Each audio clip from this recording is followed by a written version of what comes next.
Bonjour tout le monde, très heureux de vous retrouver pour une autre activité virtuelle présentée par le Réseau des diplômés et des donateurs de l'Université de Montréal en collaboration avec la Faculté des arts et des sciences. Je suis David Letki, conseiller aux relations avec les diplômés et j'aurai le grand plaisir d'animer le rendez-vous virtuel d'aujourd'hui présenté dans le cadre du 40e anniversaire du département de communication et qui a pour thème Information et désinformation à l'ère des fausses nouvelles. Avant de vous présenter nos deux expertes invités, je cède la parole au directeur du département de communication, le professeur François Corune, qui souhaite vous partager un court mot avant le début de nos discussions. Beaucoup, David. C'est un grand plaisir pour moi d'être là pour vous présenter en quelque sorte ce panel. On est vraiment très content d'avoir Anne-Marie Caron, qui est une ancienne étudiante et donc une diplômée de notre département, qui est cofondatrice de l'agence Canidé. On est vraiment très fiers de pouvoir l'accueillir dans le cadre du 40e anniversaire du département. D'ailleurs, je disais tout à l'heure que Anne-Marie avait beaucoup travaillé sur l'organisation du 30e anniversaire. Donc, 10 ans plus tard, nous sommes très heureux de l'accueillir dans le cadre du 40e anniversaire du département. Et bien sûr, je veux remercier beaucoup ma collègue Juliette Demayer, qui est une spécialiste de la question de la désinformation, qui a créé un cours récemment, un merveilleux cours que j'ai hâte de voir ce que les étudiants vont en penser sur l'information et la désinformation. Donc voilà, c'est un grand plaisir pour moi de vous accueillir et je cède la place donc à ce débat et merci beaucoup. Merci beaucoup, M. Corune. Vous facilitez énormément ma tâche. Avec la multiplication des sources d'information et le pluralisme des idées, il est parfois difficile de reconnaître une information crédible d'une nouvelle biaisée qui vise à tromper. Selon une récente enquête du Digital News Report, près d'un adulte canadien sur deux utiliserait les réseaux sociaux, les applications de nouvelles ou une source numérique pour s'informer.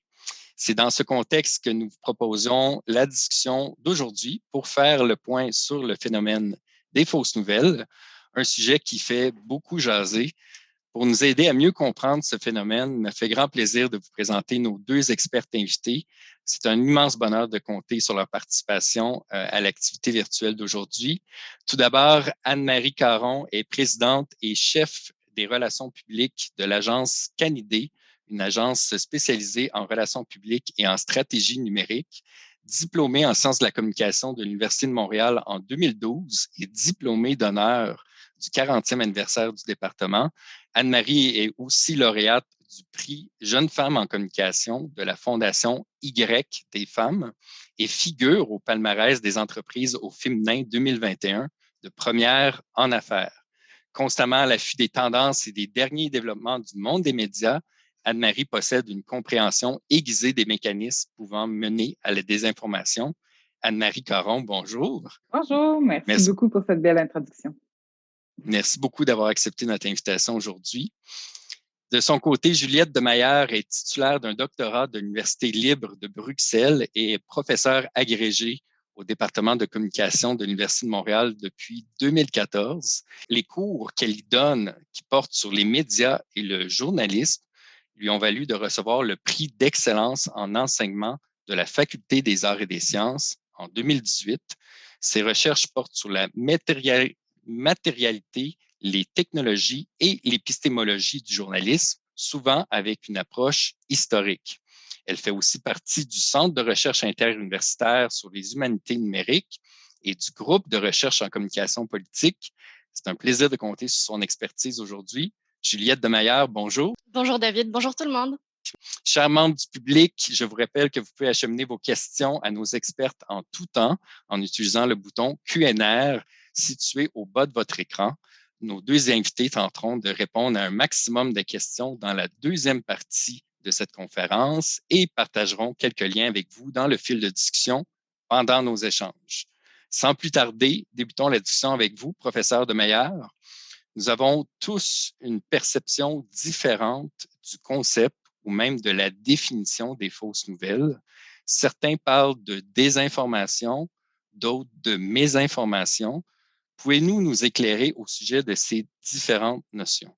Oui, donc ces deux termes, désinformation et mésinformation, désignent la diffusion de contenus médiatiques qui prétendent être de l'information, mais qui n'entretiennent pas vraiment de lien avec la réalité ou un lien ténu ou un lien inexact avec la réalité. La différence entre les deux réside, on a fait résider généralement dans l'intention. C'est-à-dire que quand on parle de désinformation, généralement, on estime qu'il y a une intention de tromper pour des raisons, par exemple, politiques ou économiques. Donc, pour gagner de l'argent grâce aux revenus publicitaires générés par le contenu. Ça peut aussi être à des fins satiriques, par exemple. On sait que sur Internet, il y a toute une culture de l'ironie qu'on sous-estime parfois. Donc, désinformation, il y a une intention de tromper. Quant à mésinformation, on utilise ce terme quand il n'y a pas nécessairement une intention de tromper. C'est-à-dire qu'on a des nouvelles qui peuvent être produites de bonne foi par des journalistes, mais qui contiennent des erreurs. Des erreurs qui, dans un monde idéal, sont corrigées par la suite. Ça peut aussi être des approximations, et des approximations, il y en a beaucoup, ou des informations désuètes. Par exemple, si vous voyez une information circuler aujourd'hui à propos des recommandations du port du masque faites par la santé publique il y a un an, évidemment, c'est de la mésinformation de la lire dans le contexte d'aujourd'hui. Vous avez peut-être aussi entendu le mot infodémie qui a été mis sur le devant de la scène par l'OMS depuis février 2020 pour décrire l'abondance de fausses informations au sujet de la pandémie de Covid-19. Ce terme existait déjà auparavant et il met en fait en évidence un autre aspect du problème qui est la surabondance d'informations, informations plus ou moins vraies, plus ou moins fausses qui circulent rapidement. Et un autre terme similaire qu'on peut utiliser, c'est le terme de malinformation qui circule aussi depuis une vingtaine d'années, malinformation qui est forgé en parallèle avec le terme de malbouffe. Donc, vous comprenez cette métaphore. Moi, ce que je retiens de tous ces termes, c'est qu'il faut comprendre tout le spectre de la désinformation. C'est-à-dire qu'on peut essayer de circonscrire de manière très limitée les fausses nouvelles au sens strict, c'est-à-dire celles qui sont produites dans l'intention de tromper pour des fins économiques ou politiques. Puis là, pour caricaturer, ce serait les vilains bots russes ou les complotistes ou la propagande. Mais on comprend mieux, en fait, l'existence et les raisons d'être de ces phénomènes quand on les met dans la continuité avec les autres pratiques que j'ai évoquées. Donc, les contenus qui sont plus ou moins vrais, plus ou moins faux et publiés pour un tas de raisons plus ou moins légitimes. Donc, les approximations, les erreurs, mais aussi le marketing de contenu qui peut déguiser un message sous un autre, certaines formes de publicité, les contenus sensationnalistes, Oui. les pièges à clics, etc. Donc, ce qui revient à dire, puis je termine là-dessus, que c'est pas juste les robots russes et les complotistes qui sont en cause, mais c'est toute l'industrie des médias et du journalisme et tous ceux qui jouent un rôle dans les discours publics qui produisent certaines formes de désinformation. Justement, on va revenir un peu plus tard sur l'histoire du phénomène des fausses nouvelles. Merci beaucoup pour cette première partie. Je me tourne désormais vers Anne-Marie.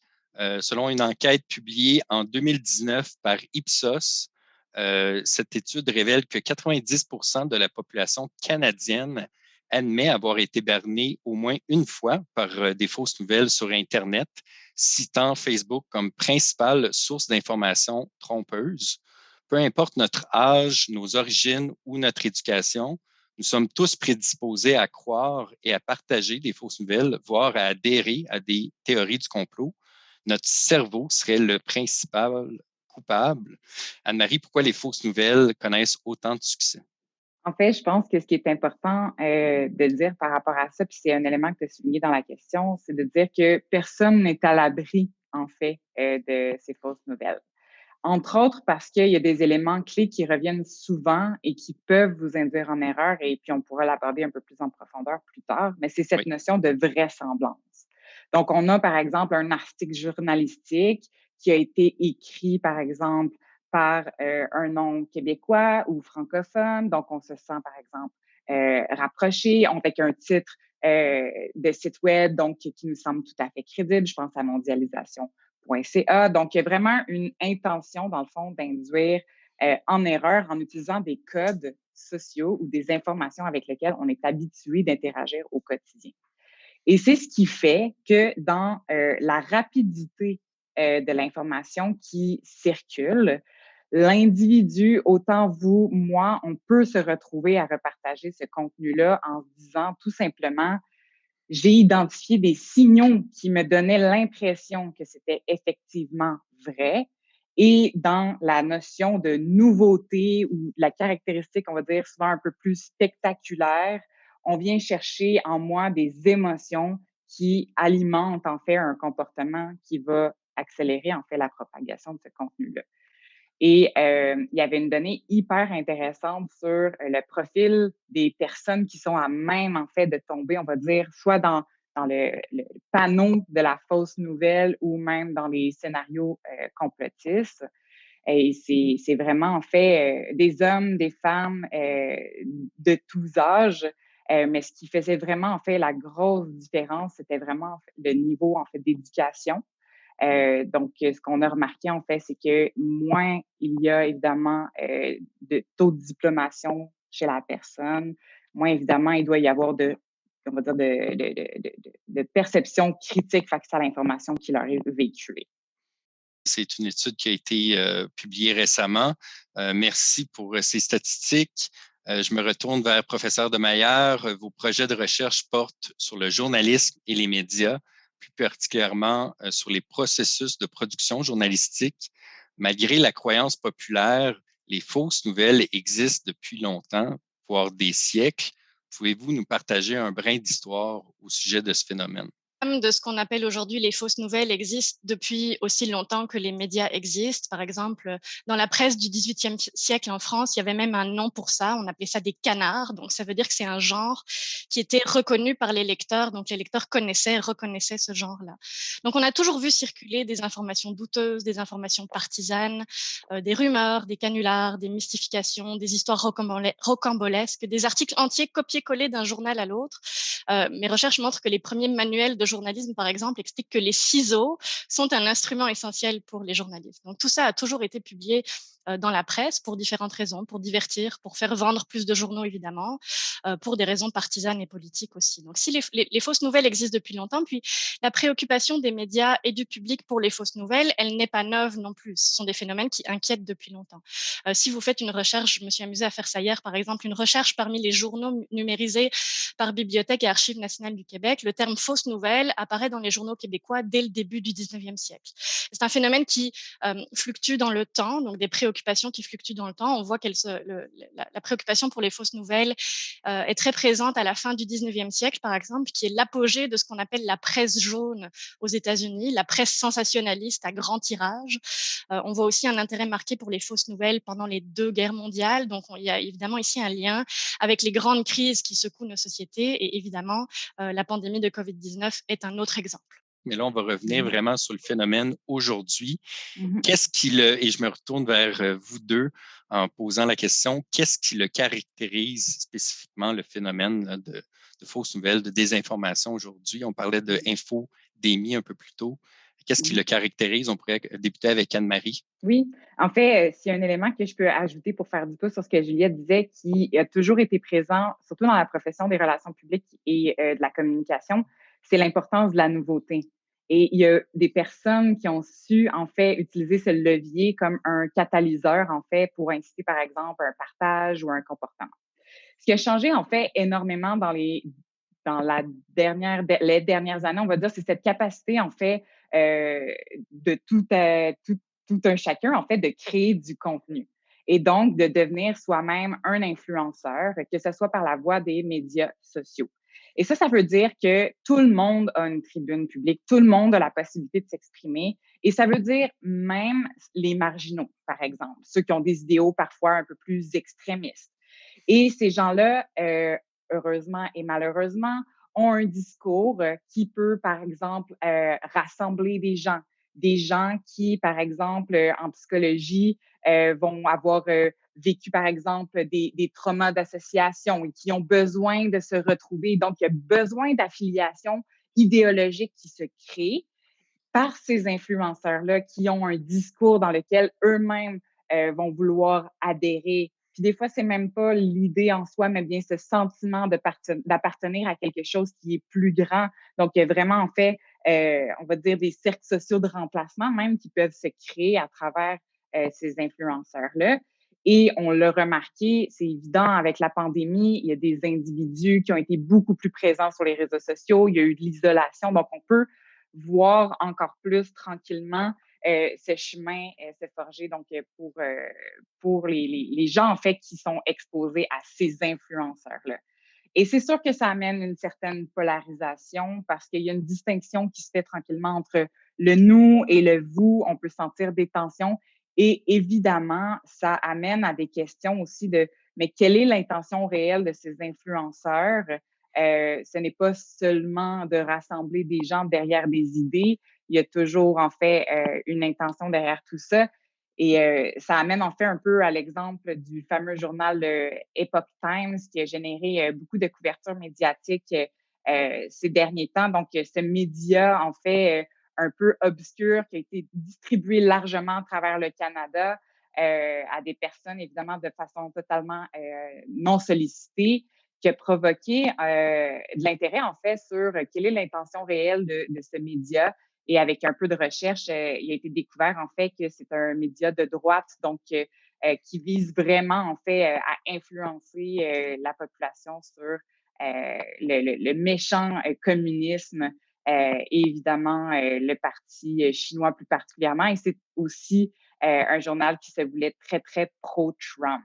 Donc, c'est un exemple, en fait, de médias de droite qui a utilisé un discours qui se voulait polarisant. Donc, il y a des façons encore traditionnelles, mais imaginez si, par exemple, c'est un individu qui se crée une audience très, très forte sur les médias sociaux, arrive avec des objectifs similaires. Fait avec un exemple où est-ce que finalement l'imprimé peut aussi avoir des retombées quand même assez énormes au niveau des communautés numériques et tout ça. Merci Anne-Marie par rapport à ça. Je me tourne vers Juliette Les algorithmes aussi sont un facteur à considérer dans notre sélection d'informations. De quelle façon que vous pouvez nous en parler davantage? C'est sûr qu'on parle beaucoup des algorithmes, donc des processus automatisés qui font qu'on ne maîtrise pas tout à fait ce qui se passe dans nos écosystèmes médiatiques. Vous avez sûrement entendu parler du rôle des algorithmes dans la création de ce qu'on appelle des chambres d'écho ou des bulles filtrantes, c'est-à-dire l'idée selon laquelle les algorithmes des réseaux sociaux nous proposeraient uniquement du contenu avec lequel nous sommes déjà en accord et donc nous enferment dans des bulles individuelles qui ne nous exposeraient jamais à des contenus diversifiés. Donc cette idée, elle est très populaire, on en a parlé beaucoup. Puis c'est vrai qu'il y a des algorithmes de recommandation qui font cela. Si vous avez déjà, je sais pas moi, acheté une perceuse sur Amazon, vous savez que Amazon va vous proposer de racheter 10 autres perceuses, ce qui est un peu absurde évidemment. Mais donc la recherche à ce sujet montre qu'il y a certaines nuances à apporter quant aux conséquences supposément néfastes de cet aspect spécifique des algorithmes. Parce que quand on étudie ça de plus près, on voit qu'en fait la plupart des gens aujourd'hui ont une diète informationnelle assez diversifiée et sont exposés à des points de vue contradictoires. Et ce, notamment grâce à Internet, qui permet de consulter plus de médias que quand on achetait un seul journal, par exemple, et grâce aux réseaux sociaux qui nous permettent de garder des connexions avec ce qu'on appelle les liens faibles, c'est-à-dire toutes les connaissances qui ne sont pas dans nos cercles de famille ou d'amis les plus proches et qui sont de fait diversifiées. Je ne sais pas vous, mais moi, j'ai l'impression de ne pas avoir exactement le même univers de référence que toutes mes amies du primaire que j'ai encore sur Facebook. Et je trouve que je suis en fait souvent exposée à des contenus avec lesquels je ne suis pas d'accord, parfois un peu trop à mon goût. Enfin, même en admettant que certains algorithmes nous exposent effectivement à certains types de contenus qui peuvent manquer de diversité, il faut bien se rappeler aussi qu'être exposé à un message médiatique ne veut pas dire y adhérer.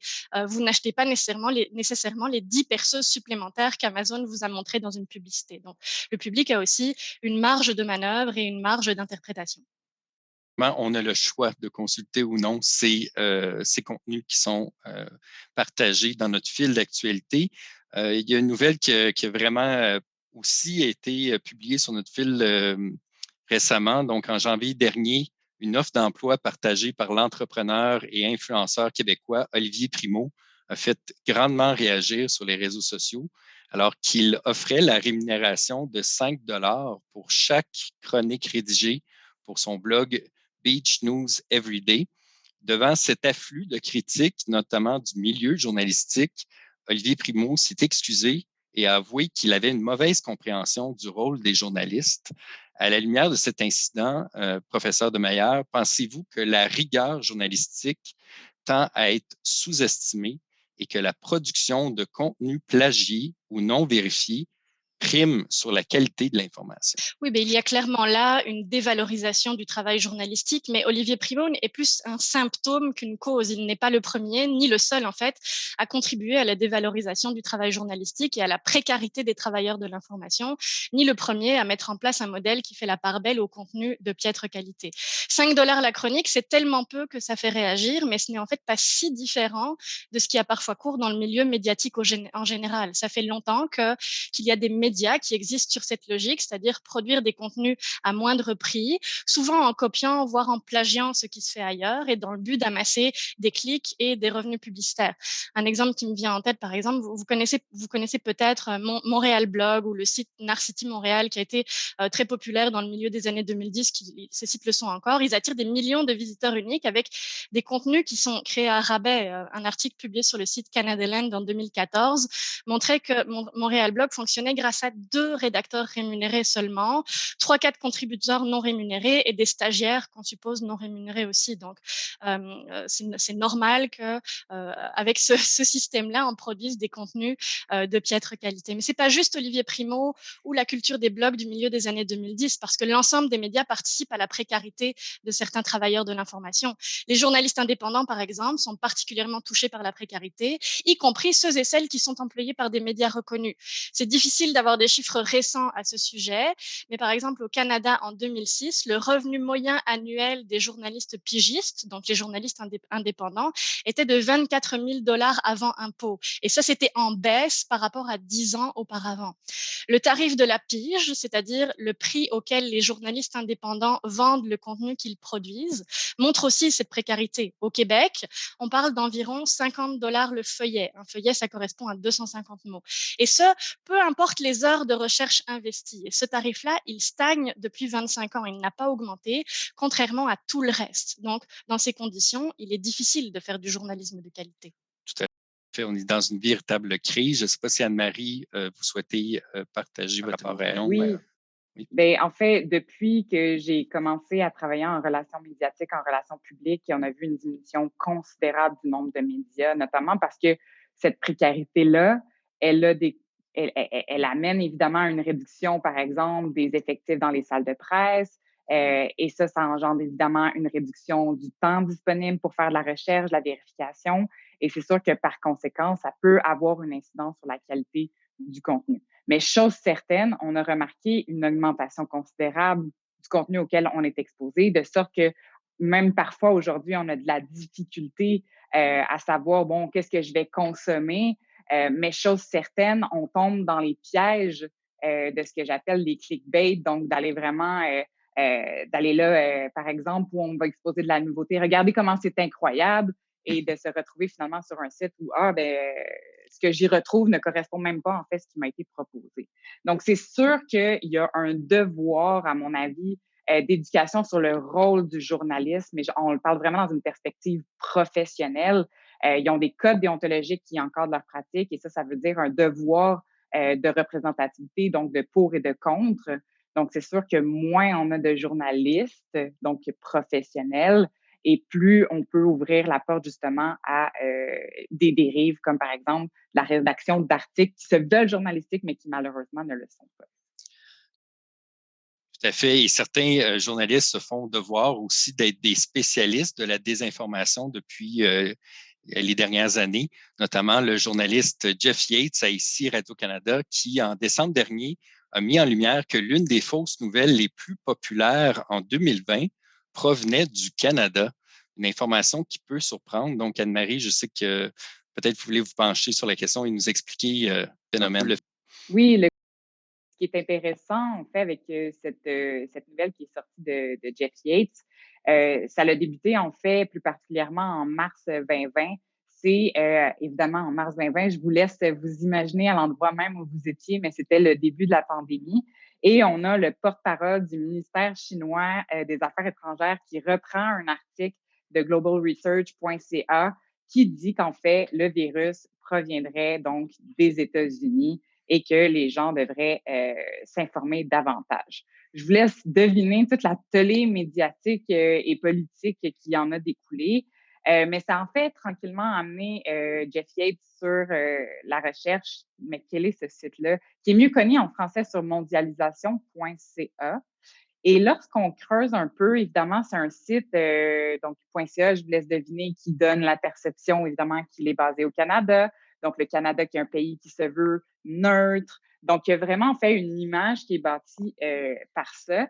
Mais c'est en fait, selon une recherche qui a démontré, donc une recherche américaine, qui aurait été reconnue finalement comme un outil de propagande, donc d'extrême gauche, donc de la Russie. Il y a énormément de contenu qui est propagé sur ce site Inter-là qui se veut évidemment très polarisant. Il y a toujours, en fait, des fausses vérités, des demi-vérités qui sont présentées à l'intérieur. Et ça démontre, en fait, tout un questionnement sur comment ces médias-là peuvent être perçus comme crédibles et quelles sont leurs intentions. Parce qu'à première vue, comme individu, on est interpellé, par exemple, le nouveau, ou on est interpellé par le caractère émotif ou sensationnel. Et des fois, on ne creuse pas sur à quel écosystème ou à quelle intention ou idéologie on participe en propageant ce contenu-là. Donc, c'est sûr qu'il y a une notion d'aspect critique qui est hyper important à tout ça, mais c'est que ça fait un lien, en fait, avec la rapidité avec laquelle ces informations-là aussi peuvent se propager. On n'y pense pas toujours, mais notamment à cause du caractère sensationnel, on sait que, par exemple, les fausses nouvelles ont plus de chances de se propager que les vraies nouvelles. C'est 6 fois plus rapidement, hein, c'est ça exactement. 6 fois plus rapidement. Donc, c'est quand même excessif, à mon avis, et malheureux, hein, parce que moi, c'est sûr que je veux un écosystème qui est en santé, et un écosystème qui est en santé, c'est celui qui est capable de faire la part des choses. Mais ça met en parallèle, c'est sûr, tous des leviers sur la plausibilité, donc du contenu qui est présenté. Et ça me faisait penser beaucoup, en fait, à ces leviers par rapport à QAnon, là, qui a fait quand même couler beaucoup d'encre, notamment là, avec le départ de Trump et tous les enjeux sur ce qui était véhiculé en termes de faits. C'est qu'à un certain niveau, les gens ne se posent même plus de questions sur l'information, mais plutôt sur quelle émotion ça vient chercher chez eux. Et il y a des associations et des affiliations qui peuvent s'apparenter même à la religion dans certains cas. Sont fortes, qui sont partagées et qui nous alimentent, qui alimentent finalement ce partage de contenu, étant donné qu'il y a des émotions fortes qui sont derrière. Qui vont alimenter également la polarisation, ultimement. Donc, c'est le nous, c'est le vous, c'est l'idéologie. Donc, c'est la droite, c'est la gauche. Donc, c'est sûr qu'il y a des dynamiques qui sont beaucoup plus grandes que ce à quoi on peut penser. Et j'aime bien penser à une petite phrase clé qu'on me disait souvent au département de communication lorsque j'y étudiais, mais dire, c'est faire. Donc, de toujours garder en tête que derrière l'information qui nous est véhiculée, il y a effectivement une intention. Justement, parlant de cette intention-là, professeur Demeyer, on parle beaucoup d'émotions fortes avec Anne-Marie, mais quelles sont les motivations cachées derrière l'élaboration et le partage de contenu à la fois exagéré ou tout simplement faux? On a déjà parlé donc des intentions derrière la création de fausses nouvelles. Alors, je voudrais répondre à la deuxième partie. Pourquoi partage-t-on des fausses nouvelles? En fait, on partage des fausses nouvelles pour les mêmes raisons qu'on partage des vraies nouvelles, c'est-à-dire notamment pour leur valeur informationnelle, mais pas uniquement. Il y a un ensemble d'autres facteurs. Et les recherches montrent, par exemple, qu'on partage du contenu qu'on perçoit comme pertinent pour sa vie quotidienne et celle des autres, donc des informations utiles, ce qui ne concerne pas nécessairement la grande actualité, mais qui varie considérablement d'une personne à l'autre. On partage du contenu qui nous touche émotionnellement. Anne-Marie vient d'en parler. On partage du contenu aussi pour entretenir nos liens sociaux, pour prodiguer des conseils, pour protéger son entourage. Donc ça pourrait expliquer pourquoi certaines personnes partagent des bonnes nouvelles en toute bonne foi. Et ici, on peut faire un parallèle avec les rumeurs. Donc les gens les partagent en se doutant bien parfois que l'information n'est pas tout à fait vraie, mais ils la partagent quand même au cas où parce qu'ils veulent prévenir leur entourage. Donc la véracité du contenu importe parfois peu. Par exemple, une personne qui partage partagerait, je sais pas moi, une information douteuse sur des araignées vénéneuses dans des lots de bananes à l'épicerie puis qu'il enverrait à ses enfants, la personne peut se douter que c'est peut-être faux, mais veut quand même prévenir d'un potentiel danger. Puis de l'autre côté, la personne qui reçoit cette information peut détecter immédiatement que c'est une fausse nouvelle, mais comprend que l'intention de la personne qui lui a envoyé, c'est de la protéger. Donc, la fonction de communication ici, c'est de dire que je me soucie de ta sécurité et pas tant le contenu, c'est-à-dire les bananes à l'épicerie sont dangereuses. On voit que certaines personnes partagent des fausses nouvelles par inadvertance, mais aussi certaines personnes partagent des fausses nouvelles en sachant très bien qu'il s'agit de fausses nouvelles. Un sondage réalisé aux États-Unis en 2016 montrait que 14% des personnes interrogées partagent des nouvelles qu'ils savent être fausses, et ce pour diverses raisons, parce que c'est amusant, pour passer un message, pour passer un message qu'ils jugent pertinent, etc. Donc, on partage du contenu aussi pour signaler certaines parties de son identité, pour montrer les choses qui nous tiennent à cœur, parfois même quand on sait que c'est faux. Et c'est comme ça qu'on se construit avec les contenus culturels en général. On partage des films, on partage de la musique, on partage de la littérature et des nouvelles. Et ici, j'aimerais bien juste revenir un peu sur les théories du complot. Qu'est-ce qui explique que les gens croient à ces théories farfelues et les partagent? Mais souvent, ils y trouvent un sens qui n'est pas nécessairement littéral et rationnel. C'est plutôt que les théories du complot viennent faire écho à certains traits psychologiques, certaines de nos caractéristiques sociales, culturelles, politiques ou identitaires. Et les recherches en psychologie sociale montrent qu'il y a plusieurs traits qui ont une corrélation avec l'adhésion aux théories du complot. Par exemple, moins les gens ont confiance en le monde qui les entoure, donc confiance en leurs voisins, dans le système policier ou judiciaire, ou alors plus ils se sentent impuissants face à ce qui leur arrive, ou plus ils ressentent de l'anxiété face à des problèmes sociaux ou environnementaux. Tous ces traits font que les gens ont plus tendance à adhérer aux théories du complot. Donc, ce n'est pas vraiment un problème informationnel au sens qu'il suffirait de les exposer à la bonne information pour le résoudre. C'est un problème social. Il y a un soubassement d'angoisse et de détresse que les théories complotistes peuvent parfois venir combler. Surtout lorsqu'on est dans une pandémie mondiale et qu'on voit que les gens sont vraiment plus connectés depuis un an aussi. Donc, les termes fausses nouvelles ou fake news a été popularisé par Donald Trump à l'élection américaine en 2016, mais aussi lors de la dernière élection en novembre 2020. Pour une première fois, les géants du web, notamment Facebook et Twitter, ont pris des mesures drastiques en contrôlant certaines publications et même jusqu'à bloquer l'ex-président américain de leur plateforme. Professeur Demeyer, que pensez-vous de ce type de mesures qui sont prises par ces géants du web? Ont-elles un devoir en matière de sécurité publique et de contrôle de l'information? Bon, la première chose, évidemment, c'est que c'est troublant de voir que ces plateformes, qui sont des entreprises privées, ont le pouvoir de peser ainsi dans la vie publique. Ça montre aussi que les plateformes ont bel et bien une responsabilité par rapport au rôle qu'elles occupent dans la vie publique. Elles ne sont pas juste un canal. Et souvent, dans le passé, elles se sont défendues de cette responsabilité et ont cherché à échapper à toute tentative de régulation. Mais la réalité, c'est qu'on a laissé ces plateformes devenir ce qu'elles sont. Elles tirent un revenu considérable de la situation et un pouvoir considérable. Donc oui, elles ont des devoirs et des responsabilités. Et il faudrait que ces responsabilités soient mieux encadrées avec des systèmes de gouvernance. En ce moment, on parle beaucoup du conseil de surveillance de Facebook, par exemple, qui doit se prononcer sur le maintien ou non de la suspension des comptes de Donald Trump. Mais il est bon que ce conseil de surveillance existe, mais il faudrait faire en sorte qu'il soit indépendant, autonome, représentatif de la société et qu'il ait un réel pouvoir, ce qui reste encore à voir. On peut noter aussi que les entreprises privées telles que Twitter et Facebook ont des règles, et c'est bon qu'elles ont des règles en fait. Et ces règles vont souvent au-delà de ce qui est purement légal ou illégal. Elles ont des règles de ce qu'elles appellent les règles de la communauté. Le problème, c'est que ces règles ne sont pas appliquées de manière cohérente et uniforme. En fait, ça faisait longtemps que Donald Trump contrevenait aux règles de la communauté de Twitter et de Facebook. Donc, ce qui serait important, c'est que les plateformes appliquent les règles de manière uniforme. Puis, on a aussi beaucoup parlé de ces événements-là en termes de liberté d'expression ou de censure. Moi, je voudrais préciser ici que la liberté d'expression n'équivaut pas au droit d'être amplifié. Et puis, c'était peut-être plus clair avec les, entre guillemets, vieux médias. Moi, je jouis d'une liberté d'expression et disons que j'aime bien radoter à propos de mon expérience de jardinage. Ça ne veut pas dire que tous les éditeurs de livres vont publier mon livre avec mes conseils de jardinage et amplifier mon message en imprimant des milliers d'exemplaires. Mais ce n'est pas pour autant que c'est de la censure.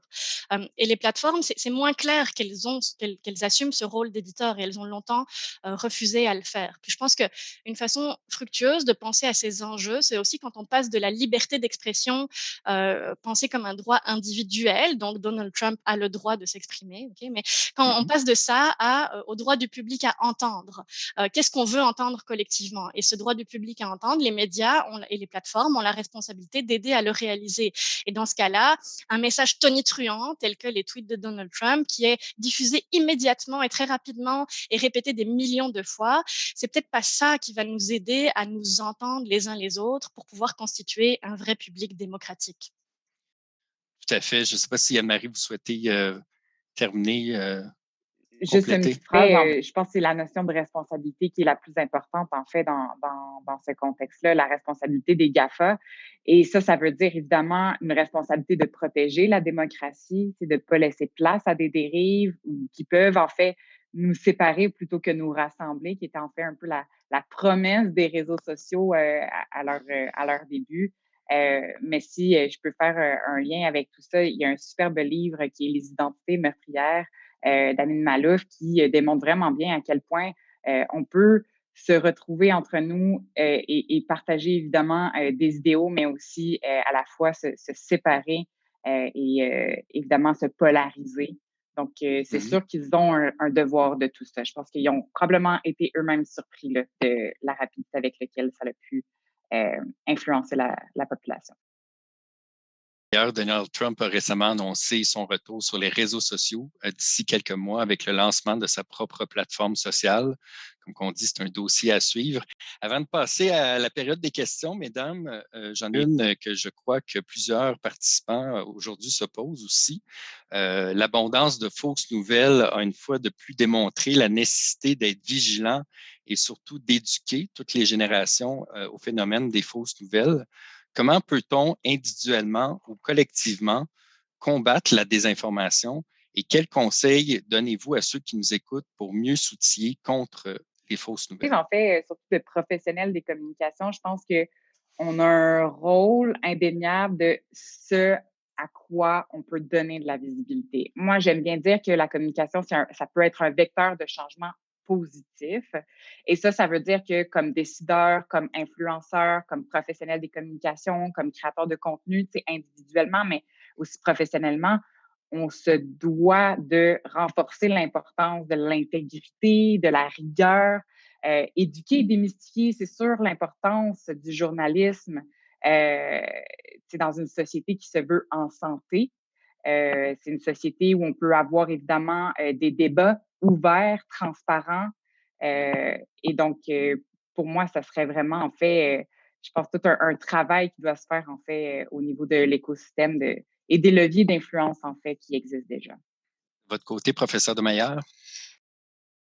Une piste qu'on évoque souvent, puis qu'on a déjà un petit peu évoqué par la bande, c'est l'éducation aux médias. Et je voudrais ici apporter peut-être quelques nuances. Évidemment, je suis d'accord qu'il faut faire de l'éducation aux médias. C'est une des raisons d'être de ma discipline, de mon département. Ça justifie notre existence à l'université. Donc, tout à fait. Mais c'est comme si on avait atteint une impasse. Parce que pendant longtemps, l'éducation aux médias, ça voulait dire déconstruire les médias. C'est-à-dire comprendre comment est fabriquée l'information, comment évaluer les sources, quels sont les possibles biais, les limites, les faiblesses des médias, par exemple.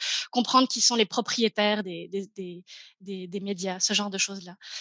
Ce qui est très troublant aujourd'hui, c'est de voir que ces réflexes critiques sont précisément ceux que la pensée complotiste prétend adopter, en faisant un saut, donc en passant de cette pensée critique à une conclusion qui est que de toute façon, tous les médias nous mentent. Donc, comment peut-on rester critique sans nécessairement faire ce saut-là? Comment peut-on reconnaître que les médias sont imparfaits tout en leur faisant confiance? C'est sûr que juste dire, faites vos recherches, vérifiez vos sources, doutez de tout, ce n'est visiblement pas suffisant.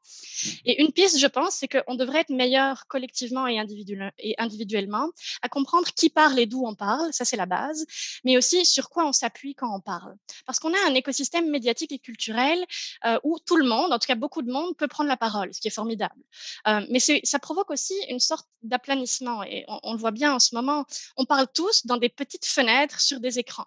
sur Zoom, sur YouTube, sur Instagram, sur Facebook. On est littéralement sur un pied d'égalité, côte à côte, dans nos petites fenêtres. Puis, ça donne l'impression que tout a la même valeur. C'est opinion contre opinion. Or, tout n'est pas réductible à des opinions, des subjectivités purement individuelles. Il y a des choses qui résistent mieux que d'autres, des faits qui sont plus solides que d'autres, des faits qui entretiennent un meilleur rapport à la réalité. Et pour faire ça, je pense qu'il est bien essentiel de saisir qui parle et avec quoi on parle. Puis, c'est pas un argument d'autorité que je suis en train de faire, dans le sens que il faut pas me croire parce que je suis professeur à l'Université de Montréal. Il faut me croire parce que je ne suis pas seule quand je parle. Il y a le travail de tous les chercheurs, de toutes les chercheuses, de tous les journalistes, etc. Tout ce que j'ai consulté pour préparer cette conférence qui vient soutenir ce que je dis. Et c'est ce que j'ai essayé de faire en guise d'expérience pratique avec les liens que je vous ai proposés au fur et à mesure dans le chat. C'est montrer sur quoi je m'appuie. Ces faits-là que je viens de vous présenter, ils sont plus épais, plus solides, plus résistants que ce que je pourrais vous dire si vous m'interrogez à brûle-pourpoint sur un sujet que je connais pas et auquel j'ai jamais réfléchi. Donc, je ne suis pas seule quand je parle et Anne-Marie non plus, elle est pas seule quand elle parle. Elle parle avec toute son expérience professionnelle, tout son travail, etc. Nos savoirs sont probablement différents, ce qui ne veut pas nécessairement dire qu'il y en a un qui est meilleur ou plus légitime que l'autre, mais on s'appuie sur des choses différentes. Et ça, on devrait collectivement être meilleur pour le comprendre et le communiquer et aussi respecter les différentes formes de connaissances que nous produisons. Tout à fait. Cette combinaison-là, je crois qu'elle a été très gagnante. Merci beaucoup, mesdames. Je sais qu'on a plusieurs questions du public, donc si vous êtes prêtes à recevoir ces questions, nous allons débuter avec une première question qui nous provient de Jean-Noël, qui est dirigé vers Juliette de Maillard.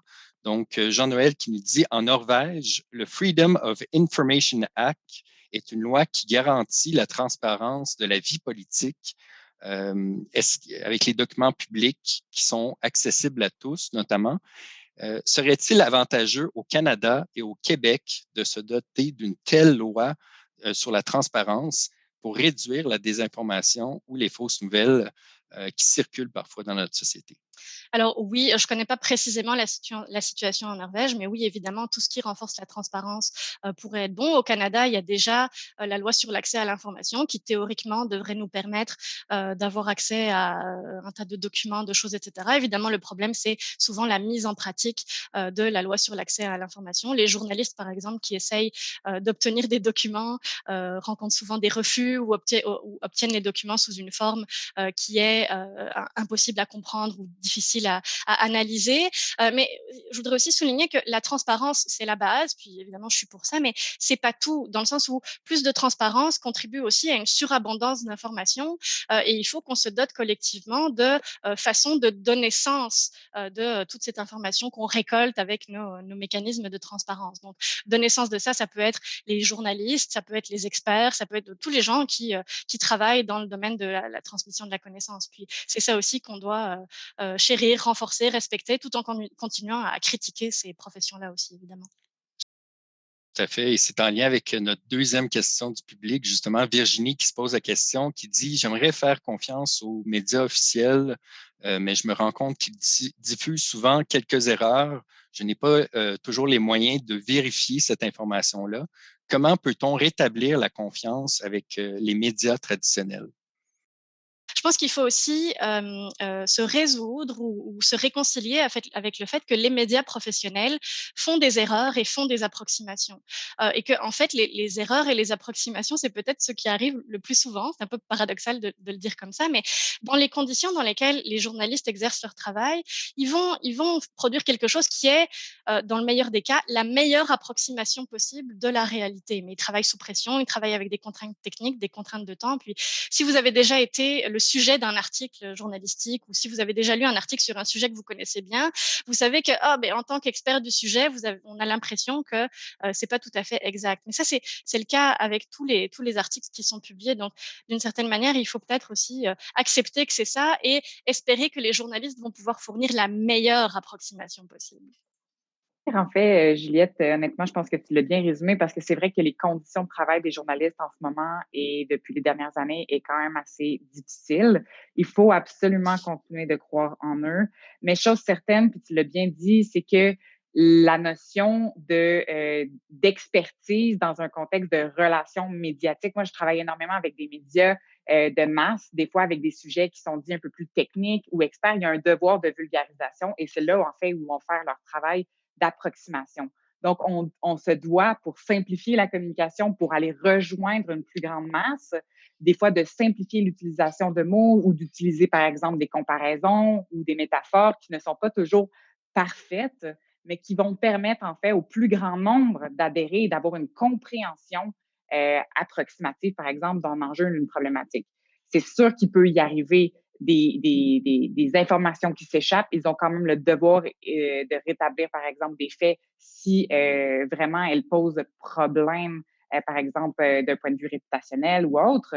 Mais ils ont quand même un devoir de simplifier et des fois, puis c'est en fait surtout dans une perspective d'expertise technique très, très pointue, que j'ai vu ce clash-là le plus grand, en fait, par expérience.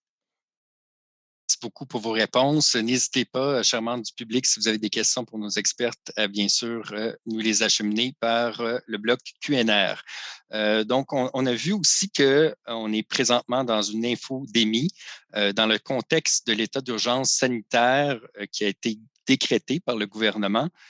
Quel dispositif ou mesures permettrait de maintenir la visibilité des informations crédibles ou à tout le moins de contenir celles qui ne sont pas? Donc, que ce soit sur les réseaux sociaux, que ce soit sur nos sources d'information, comment que le gouvernement ou quel dispositif ou mesures pourraient être mis en place pour vraiment s'assurer que ces contenus-là soient, bien sûr, des informations crédibles?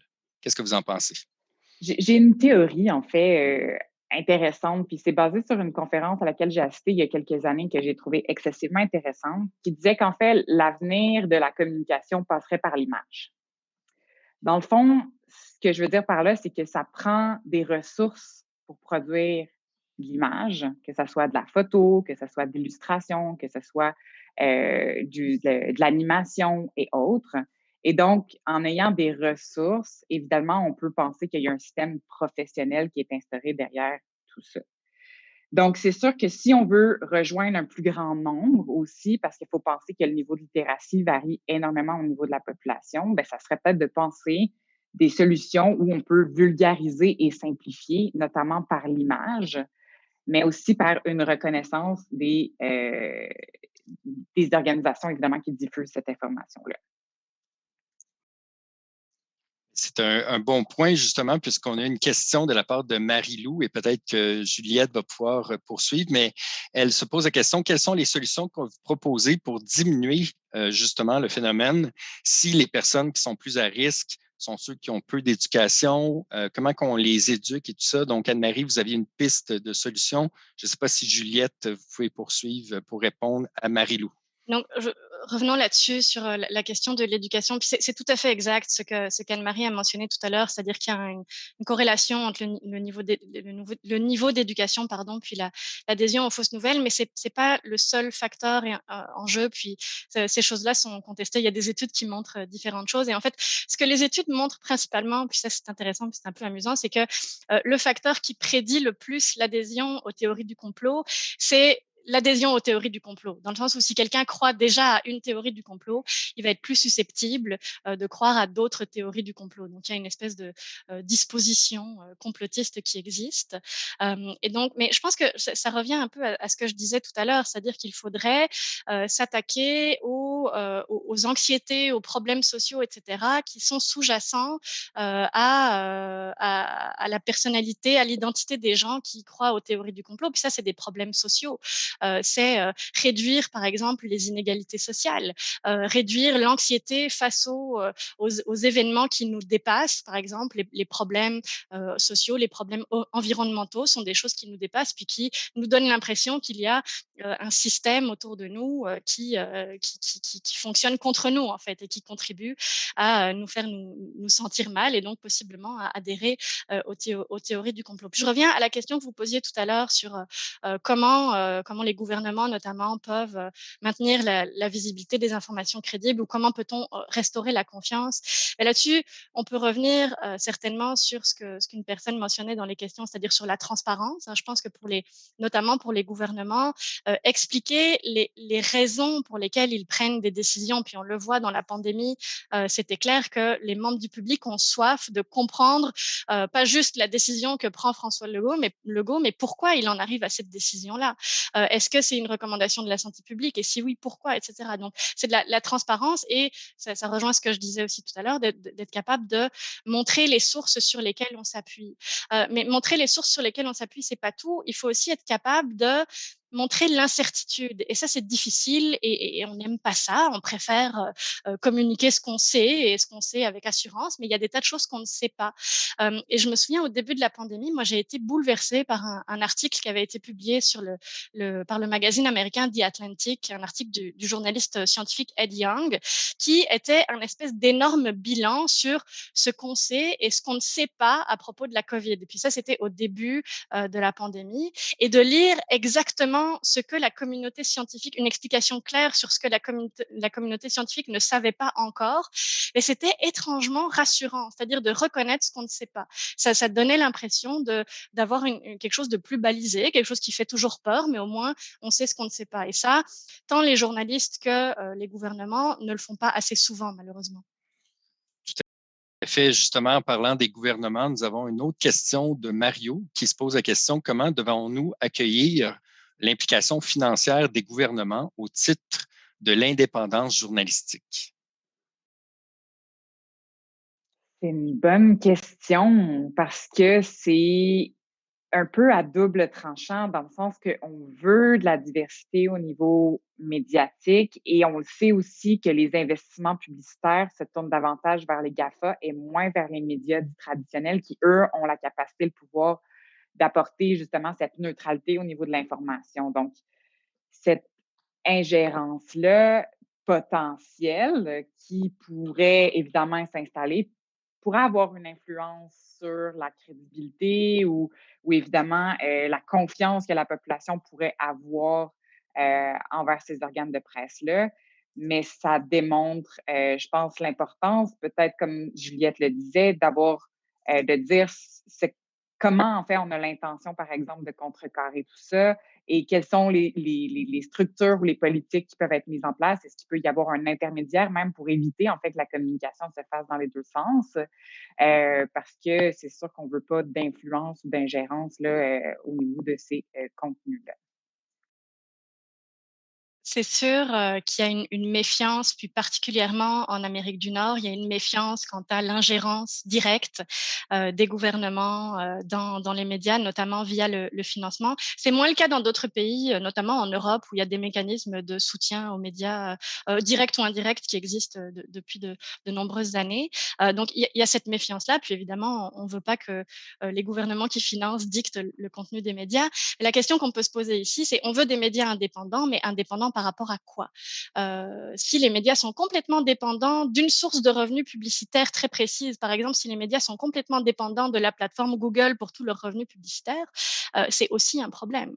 Donc, dans l'idéal, il faudrait que les sources de financement des médias soient diversifiées. Ça veut dire que, je sais pas moi, peut-être du financement gouvernemental pourrait couvrir une partie du financement, le financement publicitaire une autre partie, le financement par le public. Et on a des médias qui veulent être complètement indépendants et autonomes et qui ont recours dans ce cas-là au financement par le public. Donc, des petits médias qui fonctionnent uniquement avec des ressources, des abonnements.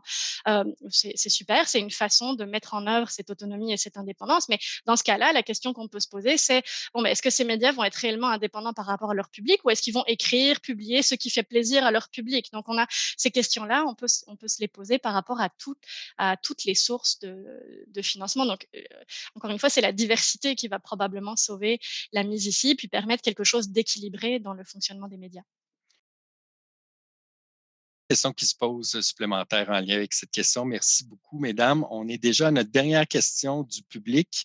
Elle nous provient de la part d'Olivier. Pourriez-vous rendre imputables les acteurs qui diffusent des fausses nouvelles de façon délibérée pour réduire le phénomène des fausses nouvelles? Donc, est-ce qu'on doit les rendre imputables, les acteurs ou les sources d'information qui diffusent des fausses nouvelles?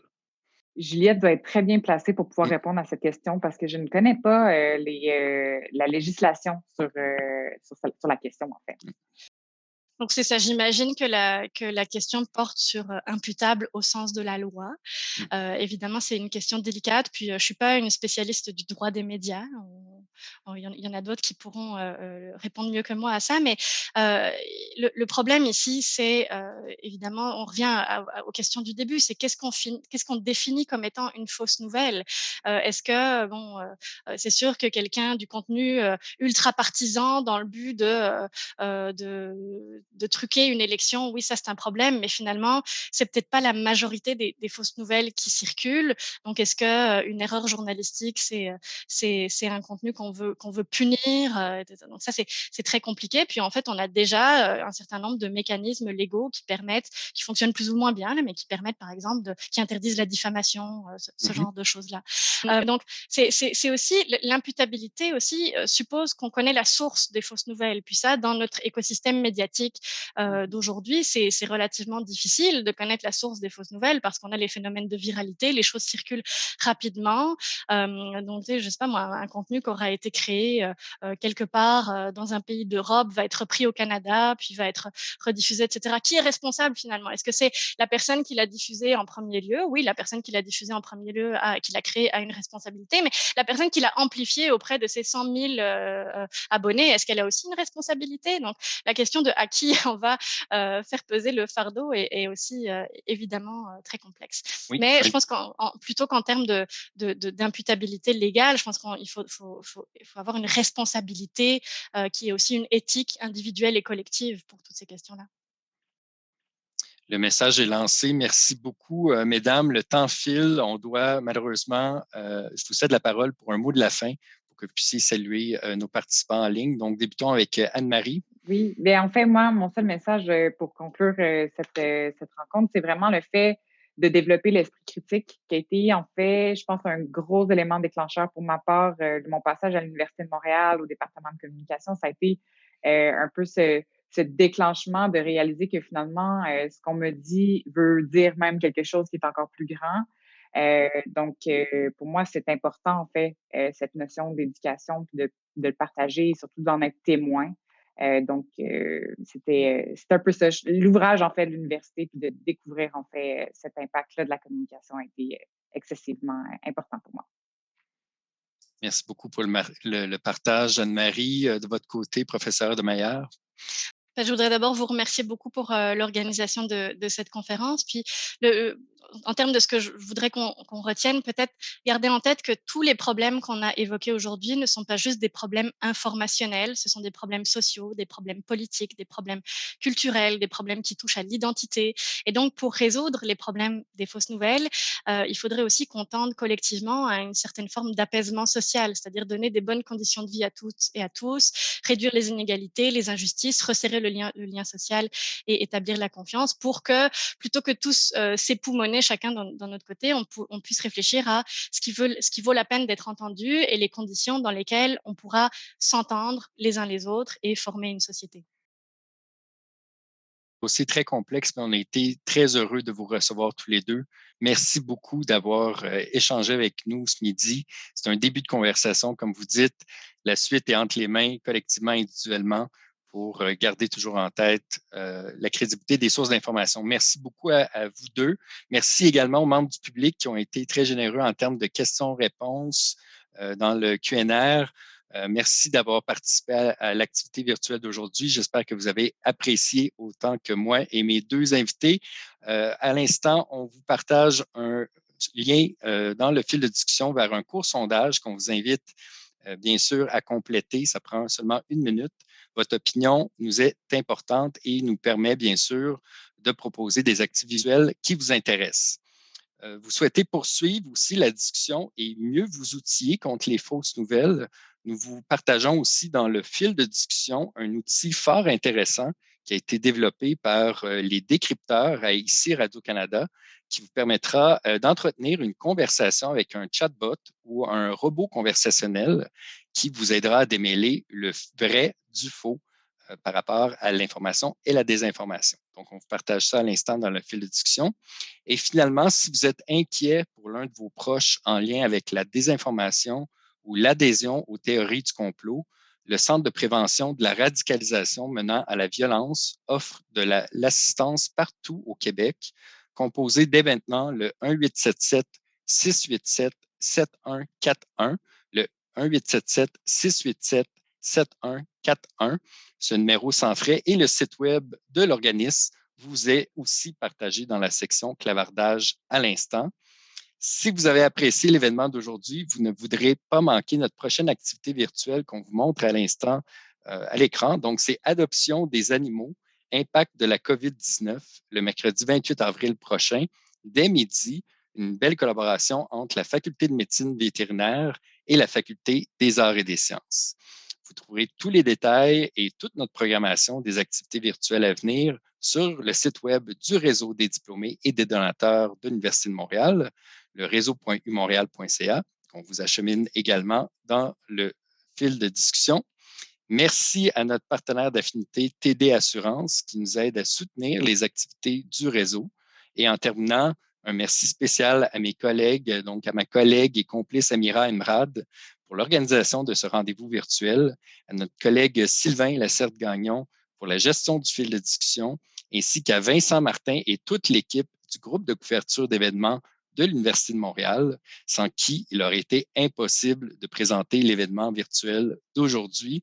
Au nom du réseau des diplômés et des donateurs de l'Université de Montréal et du département de communication, merci beaucoup de votre participation et au plaisir de vous revoir très prochainement dans une autre activité virtuelle. Bonne journée.